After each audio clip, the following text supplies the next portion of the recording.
60-70 పథకాలు ఇప్పటికే అమలు చేశాం. చాలా వరకు చిన్నవి పెద్దవి, పూజారులు మొదలుకొని ఇమాములు మౌజములు మొదలుకొని పాస్టర్స్ ఒకేసారి వాళ్ళకి డబ్బులు ఇవ్వడం, ఇంకొక పక్కన ఎన్నో స్కీములు, సెంట్రల్ గవర్నమెంట్ స్కీమ్స్ అన్నీ డీరైల్ అయితే అవన్నీ కరెక్ట్ చేసి మళ్ళా మన డబ్బులంతా కూడా ఖర్చు పెట్టి యూసీలు ఇచ్చి ఇప్పుడు రిలీజ్ చేసుకునే పరిస్థితికి వచ్చాం.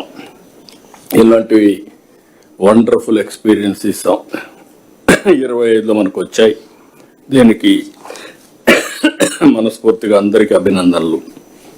ఇంకొక పక్క 25లోనే కొన్ని చూస్తే మీరు ఇంకా కొన్ని విజయాల్లో అమరావతి వేగం అందుకునింది.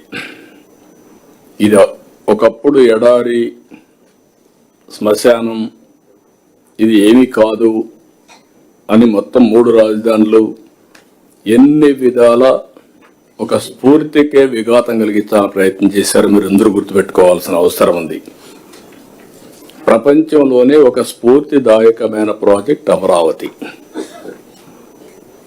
ఆ రోజు మన దగ్గర డబ్బులు లేవు, ఒక పిలుపిచ్చాం.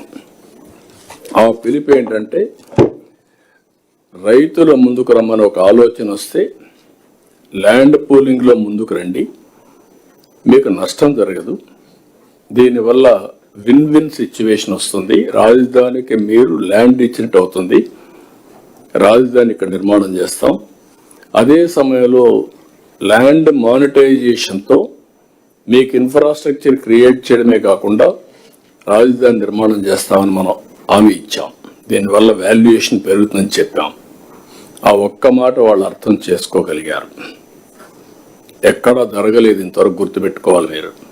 29,000 మంది రైతులు 33,000 ఎకరాలు భూమి స్వచ్ఛందంగా ముందుకొచ్చి యాన్యుటీ, అదే సమయంలో ల్యాండ్ తిరిగి ఇవ్వడం, అది కూడా మొత్తం ల్యాండ్ ఇవ్వం వాళ్ళకు, ఒక 1000 డిఫరెంట్ జరీబ్కి ఒకటి, లేకుంటే ఇంకా మిగిలిన ల్యాండ్కి ఒకటి, అవన్నీ కూడా అగ్రి అయ్యి వాళ్ళకు ఆ infrastructure, world class infrastructure develop చేస్తున్నాం.